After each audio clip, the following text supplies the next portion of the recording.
Bonjour à tous. Notre histoire commune est jalonnée de récits de situations de maltraitance.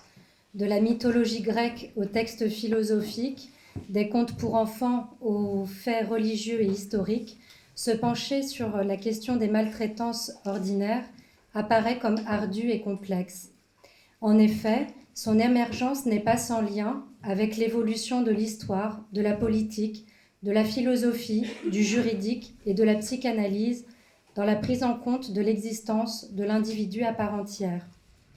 Par ailleurs, le terme de maltraitance peut se rencontrer dans la relation à soi-même, dans la relation à l'autre. Elle peut être psychique ou agie, elle peut être verbale ou physique. Le mot maltraitance renvoie à maltraiter, de mal et de traiter, du latin maltractar. C'est au XXe siècle que le terme de maltraitance apparaît, en faisant son entrée dans le dictionnaire en 1987. Le terme ordinaire se réfère au latin ordinarius, rangé par ordre, conforme à la règle, à l'usage.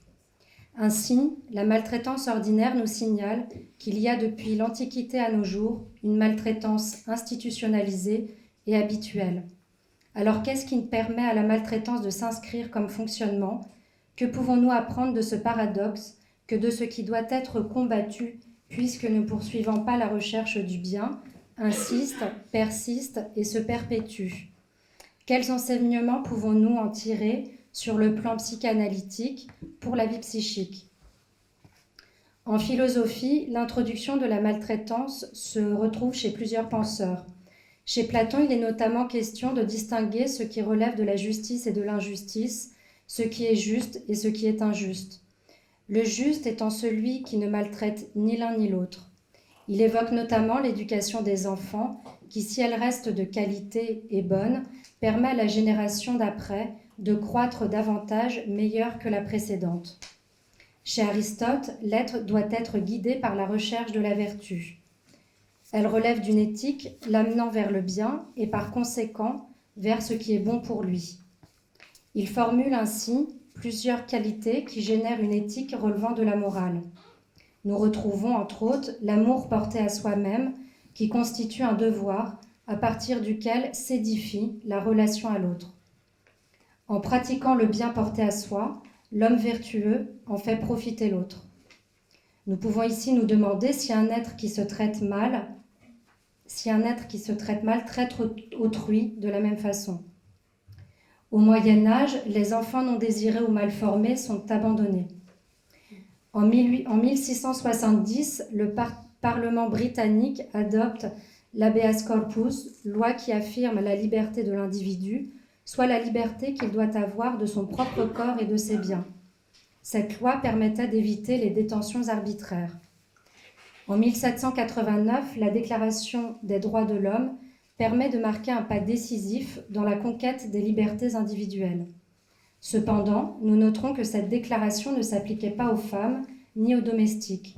La femme reste sous la tutelle de son époux selon le Code Napoléon de 1802 et le domestique à son maître. Dans l'histoire de la psychiatrie, nous retrouvons cette question de la morale, non pas sur le versant éthique, mais sur le versant thérapeutique, avec Philippe Pinel, qui propose un traitement moral des aliénés et développe des recommandations dans la manière de leur parler pour les soigner. Avec la psychanalyse, Sigmund Freud découvre le complexe d'Oedipe qui instaure les interdits moraux comme organisateurs de la vie psychique et qui forme l'instance du surmoi. En 1929, Marguerite Vérine-Lebrun, militante catholique, crée l'école des parents dans le but de transmettre aux parents des valeurs éducatives et des méthodes permettant de mieux éduquer leurs enfants. En 1559, la Déclaration des droits de l'enfant permet de lui reconnaître un statut et une reconnaissance sociale. L'enfant devient alors un être qu'il faut protéger. Dans la même période, les recherches faites par des psychanalystes d'enfants et des pédopsychiatres ont permis de mettre en évidence l'impact des mauvais traitements, comme l'abandon d'enfants à la naissance, ou le rôle joué des séparations longues d'avec l'autre, maternelle, sur le développement psychique de l'enfant. Nous pensons ici à René Spitz et à son syndrome d'hospitalisme, décrit en 1949, où il met en lien l'absence de soins maternels comme privation affective totale et l'arrêt du développement de l'enfant ou sa détérioration ainsi que l'augmentation du taux de mortalité. Ainsi, si le terme de maltraitance apparaît tardivement, il résulte avant tout d'une évolution historique, juridique et sociale de l'individu. À cet égard, la psychanalyse, en mettant en évidence l'importance de la vie psychique inconsciente dans le développement d'un être humain, a permis de mettre en évidence comment celui-ci était influencé par le langage, la manière dont il est accueilli par le grand autre et la manière dont il le reçoit. C'est avec le mythe d'Œdipe que commence la psychanalyse, Œdipe qui fut exposé à la naissance après les prédictions de l'oracle. Le complexe d'Œdipe est l'origine des conflits psychiques qui créent les symptômes. Sa traversée aboutit à la formation du surmoi, qui en est l'héritier, en tant qu'avocat du monde intérieur du ça. C'est ce qu'écrit Freud. Il est une formation réactionnelle énergique contre les premiers choix d'objets du ça, tout comme il en est le résidu. En tant qu'il est issu des désirs refoulés du ça, nous pouvons mieux saisir pourquoi Jacques Lacan le désigne comme l'instance qui commande au moi de jouir.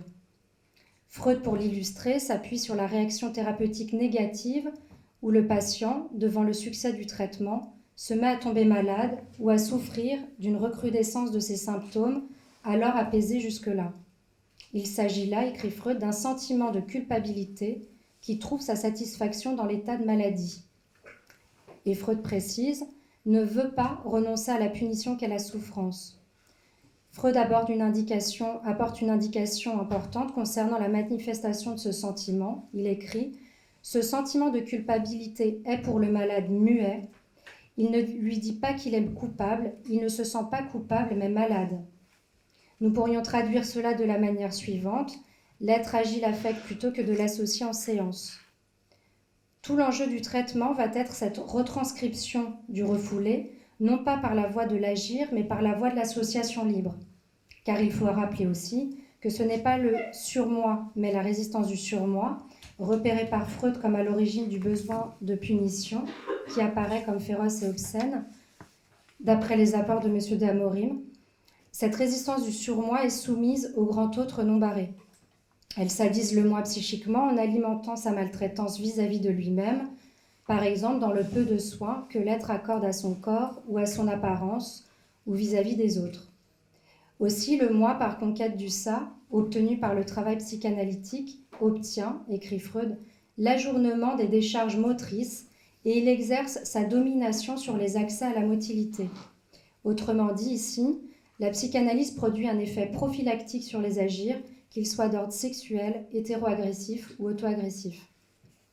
Ce grand autre non barré est internalisé par l'appareil psychique de l'être qui s'y réfère dans sa construction et son avancée. Par conséquent, c'est à travers lui qu'il lira le monde de manière non barrée.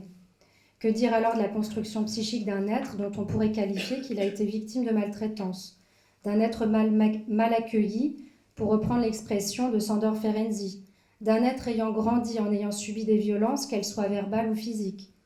Le moi de cet être se modèlera à partir de l'internalisation de ce grand autre maltraitant. Il pourra lire dans la réalité de manière tronquée, ne sachant plus vraiment distinguer le juste et de l'injuste, ce qui est bien, ce qui est mal. Son jugement sur la réalité peut se voir ainsi éprouvé par une difficulté à lire la réalité telle qu'elle est, au plus près de ce qui est vrai. Pour le dire autrement, la libido prendra le chemin d'alimenter la résistance du surmoi, qui gonflera et pourra créer une stase. Aussi, cette libido n'est plus amour, mais destruction. Elle est ainsi conditionnée par le principe de répétition, ce qui implique que d'une manière ou d'une autre, l'être répétera cette maltraitance. Comme l'argumentaire du colloque le mentionne, la maltraitance n'est pas un concept psychanalytique. Nous nous intéressons à la vie psychique, sa singularité, et aux moyens à mettre en œuvre pour limiter et éviter le débordement pulsionnel porté à soi-même ou à l'autre.